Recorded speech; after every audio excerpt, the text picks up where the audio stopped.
Hello, everyone. Welcome to the Inner Sanctum, the first episode of a new podcast for CEOs put on by Capital Markets Branding. And we here do two things. We talk about two things. Everything that's coming over the horizon at us, news, events, this is ish on politics only because we have to. And then we talk about the other subject, raising capital. Because that's what we do at Capital Markets Branding. We help you prepare and position your company and help you through the capital raising process. This is an incredible week to launch a new podcast. The markets have been crazy, which is fine. You've got wonderful things happening in the banking system. It's just a great newsworthy week, and a lot of it's just not hitting the media. So this is our sweet spot. Let's start with what's in the past. We had a heck of a quarter. I don't believe it was portrayed accurately within the media. And that's okay. That's what they do. They make excuses. They tell us stories that keep us held to the TV. The politicians aren't really helping. I don't think they're telling us a lot of the truth either. What we had was a little bit of foreshadowing going into November, where you had Wilbur Ross, the Commerce Secretary, say, "Hey, I've got this conflict, so I'm going to liquidate all of my long holdings." Out of the tinfoil hat world, I unfortunately have to read it and pay attention. Sometimes you get nuggets, sometimes you don't. But out of the tinfoil hat world, you had foreshadowing of a red October, believed to be seeded out by the administration. And we'll never know if that's true or not. But it was enough to get certain people riled. As you come through how the quarter unfolded, I think you have to look back to the March 2017 executive order where President Trump, through executive order, mandated that it is possible to seize the assets of people who are perceived to be sex traffickers, involved in corruption, or attempting to destabilize financial markets. I think something that has to be looked at, you of course had the interest rates. You of course had Powell starting to remove or continuing to remove assets from the market. From quantitative easing, we're now into quantitative tightening, which provided good cover and great fodder for an administration that wants to bark. But I think underlying, you had to look at what happened during the sell-off. We had around the time, it started to accelerate around the time that Lloyd Blankfein was tagged by Malaysia as a target for the indiscretions. We'll just leave it at indiscretions and whatever happened, we don't know because not everybody's been through courts. But he's been labeled a target for fraud, and we'll have to go through whatever their investigation process is. But this started it was this that started the acceleration in sell-off in banks. When you look through the rest of the market, it's like, where did it resonate? Banks, oil companies, utilities, all old industry, industrialist type stocks just got crushed. Decimated. You've got large banks off 40%. This wasn't a rational move in accordance with what we were getting out of the Fed. If the Fed's moving a quarter point and it's foreshadowed, moving a half point and it's foreshadowed, you're not going to get 40, or 25% sell-offs in the indexes within a month and a half. It just wasn't relaxed. It just wasn't natural. It wasn't normal, but you had a lot of fodder. You had a lot of hoopla by the president, and maybe somebody really large, had to liquidate. It might be the taxes, the upcoming taxes too. You've got tax law change coming, which makes it more difficult for certain types of strategies to deduct the interest, and certain fees will be harder to deduct for limited partners. So you have people who need to close out, and maybe that was some of it. But I don't think initially we'll know or be privy for a while. Maybe it'll bubble out later. But this sell-off wasn't about interest rates or quantitative tightening. You have more going on. Maybe we'll find out. But going through the other thing that had me a little bit piqued to make the statement that maybe we don't know. 4 days before the end of the quarter, you've got President Trump going in the morning saying, "Hey, maybe it's time to buy." Were they bookmarking the moves? Was the administration telegraphing through Wilbur Ross and then through Donald Trump's statement that, hey, it's time to buy as Donald Trump marks the bottom? I'm not sure Donald Trump's a really great trader. Maybe he is. But it just seemed a little bit convenient So as we move forward through the news, you have, news out this weekend about China and Xi Jinping pulling forward. I think that's a solution that has to happen. Well, what'll happen, when it'll happen, who knows? But it's not as dire as a lot of people want to make it. At the end of the day, it's math, and it's two guys leading large entities who've just got to stick a number on it. Whatever that number is, we don't know, but they're going to stick a number on it at the end of the day. And then we'll go forward because, we both can't take each country off this planet and remove each other's country from the other country's space with respect to commerce. I mean, globalization is here. I mean, we're not going away. China's not going away. We all have friends across the border, whichever border it is. We have friends globally. We stay in touch. So that's a bunch of hoopla and fodder. It's frustrating. I know it's frustrating for a lot of people who have international relations to try and, explain our politics to their friends. And I think the best thing I can do to reassure my friends abroad is, the old proverb of dogs bark as the caravan moves on. Globalization is here. It's not going away. My children have friends throughout the world. Foreign exchange students come through and they stick. We've got a rule in our household. I've got kids who are 18, 16, and 12, and the rule is you buy your own international plane tickets because they have friends all throughout the world. If I started buying my kids plane tickets, I would be on the hook for 6 summers for each of them, making 3 international flights.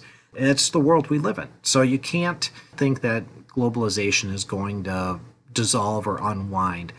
Everybody's in everybody else's phone, and friendships are here. And at the end of the day, it's stick a number on it and let's move forward. But the things that are changing, which I'm excited about, because I've got the goods, and that's really cool. But this week there were a lot of conversations about the economic collapse, banking resets, currency shifts, foreshadowing of gloom.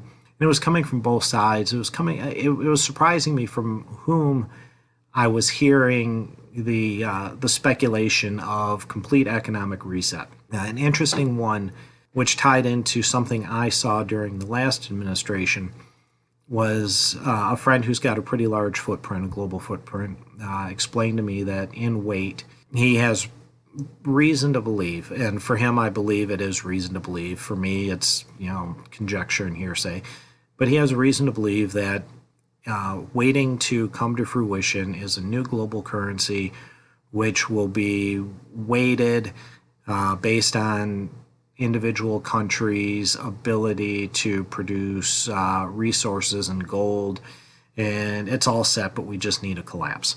I've also seen, through the tinfoil hat realm, thoughts about the world is coming to an end. There's going to be a global reset. The new currency is waiting. Defaults are happening. Yeah, maybe. Not really sure I see it that way.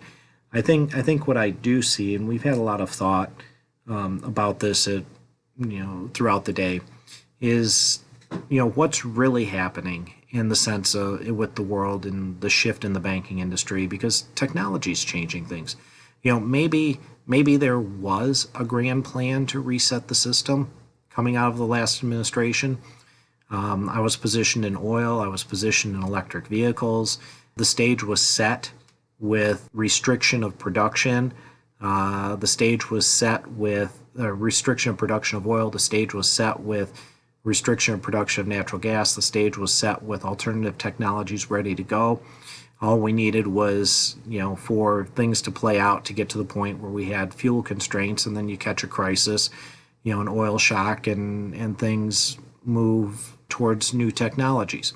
Along with that, is it possible that we could have had, $6 to $12 oil or $6 to $12 gas that crippled the economy and blew out the budget and created a situation where our government had to nationalize 401ks and IRAs and then rolled everybody into the Myra accounts? Sure, it sure looked like that. You had to plan for it. Was it possible? I don't know, but the pieces were there and you had to be positioned for it. And this administration seems to be doing whatever they can in order to avoid those paths. Oil's been opened up for drilling. I don't think it's a permanent solution, because if you're going to bring India and China forward, to 800 cars per thousand people like the rest of the industrialized world, you're going to have 600 million barrels a day of production. Oil being opened up is pleasant for my pocketbook as an American consumer, but for the long run, I don't think it's the end game. I think the new technologies are here and they'll get adopted. I think the timeline of how things are happening has gotten worked back. I think the timeline of how things are happening with respect to the banking shift may have gotten worked back as well. We're seeing real prosecutions happening. You've never seen real prosecutions. You're seeing it through all levels of government. It's quiet and it's gentle, but clearly people who used to be looked past or forgiven for their indiscretions, they now have problems, and that's the first time we've seen that in my lifetime. Do I think we'll get mass arrests? I don't know. I think we'll probably just get real investigations that lead to appropriate charges. I think you'll get a situation where people who have done indiscretions will have to, serve, or stand for the charges. I think that's going to go across both sides of the aisle. And along with that, I think you're going to see a natural shift with technology that's changing the banking system. The way things have gone, under the last administration, we came out of the Obama administration with something called the Jobs Act, which was Title II, Title III, Title IV of crowdfunding, 506C exempt funds, which 506C funds are conceptually really simple. You just have to make sure you do an appropriate private placement memorandum, and you have to do appropriate disclosures, and you have to make sure that a third party verification system is employed in order to vet that all of your investors are high net worth investors. It made capital raising a lot more efficient. So those were good things that came out of the last administration. But then that starts to reduce the need for maybe some of the banking services. It gets easier. If you want to do a debt fund, you just do a 506C, and you can approach people and you can advertise. Do you need an underwriter? Well, maybe. Do you need a lot of people in your book of business? Sure. I mean, if you have reach yourself, you can get at this now. So that works back some of the need for the large banks. You're seeing this political chaos, this global political shift after shift after shift, cause longtime dependent allies to rethink their dependency on the U.S. and the international banking system, the SWIFT system. Is that necessary? Yeah, probably. I mean, strategically for us, for the U.S., is it the best thing? I don't know. Is it the best thing for the legacy banking system? Probably not. But you can either say we've got these politics which are waging an assault on the central banking system and the large banks, or you can look at it as technology's changing. We had globalization, which was a push for the last 300 years since Mayer Rothschild. You had globalization, which was a push coming from the banking system, and it wasn't anything nefarious. Maybe it was ugly, maybe it was arm twisting, maybe there were a lot of indiscretions that happened, but it was the natural process of consolidation. And the good guys always win because they don't write bad history about the victor. Never writes bad history about themselves. You have a lot of people who aren't on the right side of history. Had the system be allowed to play out fully as it was on a course to do, I think the good guys would have won. And if the system changes and it goes a different way, I think the good guys will win. I don't know if I'll be a good guy or a bad guy. I mean, I won't know until it's done. But we have this technology now that has changed the way the world does business. If you go back to guys who are now 70 years old, and when they inherited their business from their fathers in their 20s and 30s, everything was paper ledger accounting. And from their grandfathers, it was paper ledger accounting. The worlds didn't change that much. And now we've gone through my generation, who's pushing 50, and we went from paper ledger accounting as kids to computers to everything's fully illuminated and will be held against you in a court of law or preemptive, guilty until proven innocent, securities audit. because everything's recorded and they can get you and they can hold everything against you. And we've been through that. And now we're at the point where technology is being used to, eliminate middlemen, eliminate functionaries, eliminate people who produce extraneous work in the middle to get something done. Newspapers are gone. Stockbrokers are, fewer and far between. You have this shift in capital raising going towards private equity, angel groups, angel syndicates. And it's all about going hand to hand and avoiding the friction. I think this shift in technology and the shift of reducing intermediaries is flowing through to the banking system as well. We have the speculation of, you're going to have these cryptocurrencies which are going to go to the moon, and it's going to be the new way of doing things. For those of us, for friends in my circle, for friends and clients who I've known for a while, they know I've been an early adopter of cryptos, thanks to my good friend Dave Smith, who was even earlier and more heavily involved than I could ever hope to be. But Dave dragged me in, and under the premise that with Bitcoin originally it was 21 million finite coins, and that was all there was going to be, and then they were going to hold the value premise by the value proposition by keeping it finite and decimalizing it out to the 10th or 20th, however many places necessary to get it small enough for everyone to use. So you'd have maybe 20 million people holding whole coin, or 10 million people holding whole coin, or whatever the number, but they would be held by people who had the ability to hold assets, multi-generational assets, endowments, trusts, family offices, institutions would have the first 20 million of these things owned, and the other million would be pieced up for functionality, and it would mark up the value. And then sometime in the mania, the people controlling Bitcoin decided to change the functionality and let in selling, short selling, hypothecation, rehypothecation. They blew apart the value construct of that for the time being. The value proposition, which I had come in on, was gone, but then they moved it to this new way, which creates a lot more opportunities for larger people who want to come in. It changes the price and it pushes it down to where real people will want to hold real amounts of that stuff. I think we're finally getting close to that, but even still, my belief on the currencies is there are a few places for, there's a place for a few, one maybe two real, just pure tokens for holding the sake of tokens and holding value and holding wealth. After that, everything has to have a purpose behind it. And I think we're at the point now, well, I shouldn't say think, I know we're at the point now where somebody has come up with a viable value proposition for the use of blockchain as an asset transfer, as a store of value, as a viable currency that doesn't have 30, 40, 50% volatility. And it can be adopted by retailers, it can be adopted by institutions, backed by governments. And I'm excited about that. I'm looking forward to sharing the next few weeks when we invite them onto the podcast. I don't want to tip too much because I don't want to speak out of turn, steal too much of their thunder. As it gets closer, we'll announce who they are.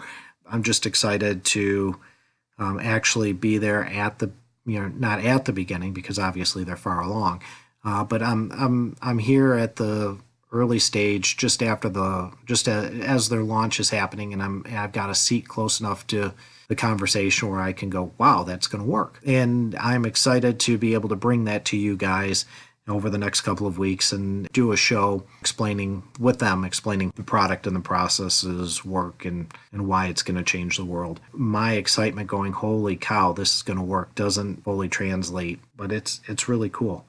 It's one of those ideas where you go, man, that's going to work. And it's going to be great to know them. Just from the standpoint of going, dude, I knew you back when. But it's cool. It couldn't happen to a nicer bunch of people. And I'm looking forward to share.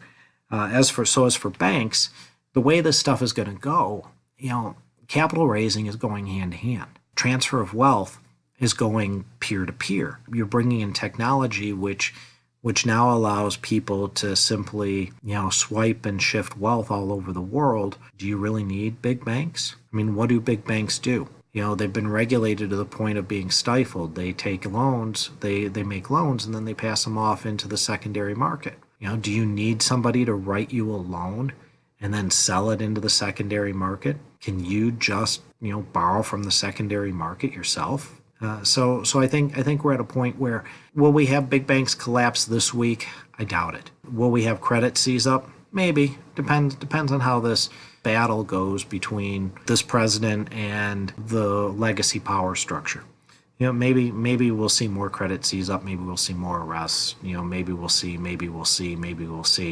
But until it happens, you really just roll with it and keep your eye on the ball. I think it's a great time to be alive. I think we're looking at a shift in the banking system. I know we're looking at a shift in how we process money and payments. And as for the rest of the world, it's still holding together this week. So until next week, everybody, thanks for listening and be well.